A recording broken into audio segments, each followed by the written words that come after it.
Mga balitang makapahimuot, makagaan sa buot. Balitang pinasahi, katuhuan dili, apan tinuod. Balitang espesyal. 70 anyos sa USA, misuway sa pagpanulis, bank robbery, aron makasibat sa iyang asawa. Ang sugilanon, uban ni katropang Ray Bax.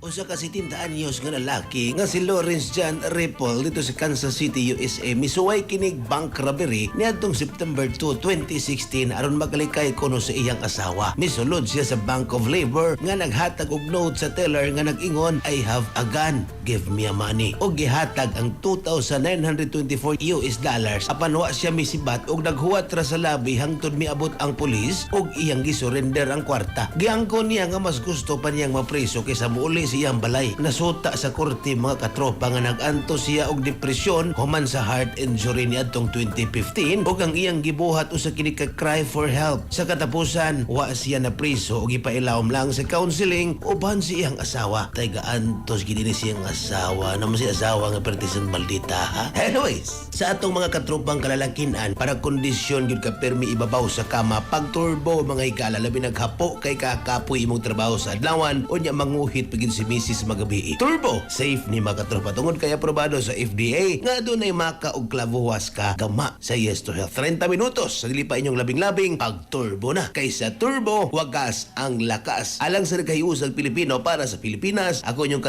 katropang Raybax alang sa balitang espesyal. Kasikas Express Balita.